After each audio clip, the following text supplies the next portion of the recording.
Alright, let's take a look at Harrowing Woods hole 2. You might think this is like hole 1. It's close, a little different though.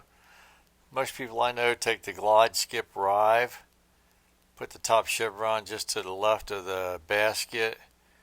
A little bit of Anheuser, then full send. That's a standard play. Just kidding. Okay, so yeah, this is a lot like hole 1, except we have Easter Island boulders that are guarding the basket. Same disc as hole 1 though. The muskets, the sapphire usually are the preferred. I usually take the accurate windbreak musket.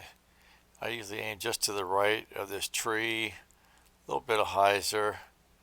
And it usually finds that gap right there for the easy birdie. So nothing really challenging. But you can also use the accurate glide. You'd want to go a little bit higher probably with the glide musket.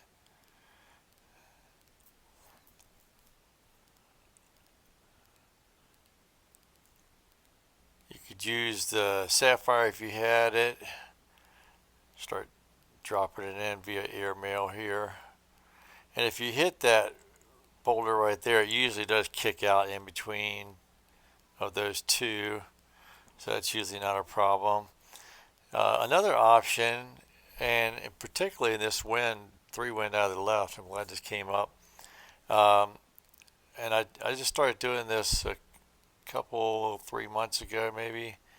And that's taking the glide roll rive.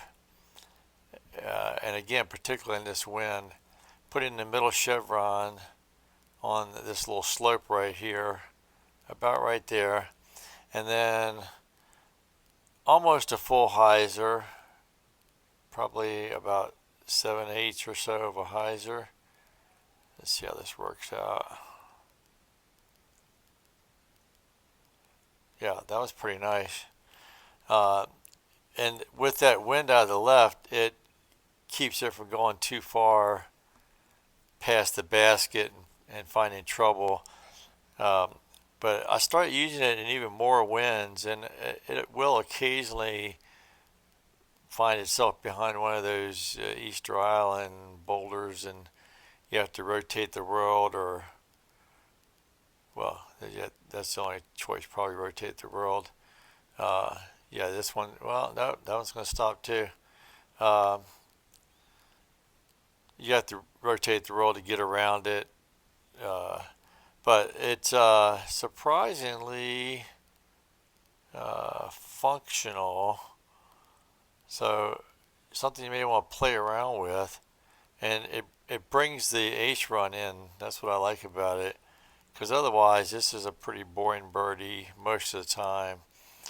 I mean, you can get stuck, but it's been pretty rare, honestly, in my experience since I started using this. So, yeah, give it a try, see what you think. You get the ace look.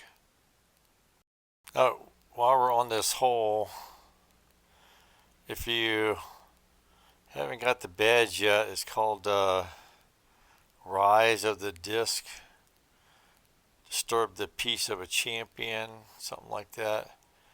And if you don't want to know about this, you don't want the spoiler, then look away,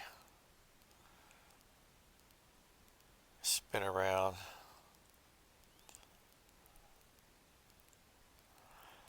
Yeah, you can take a disc and throw it against this coffin right here.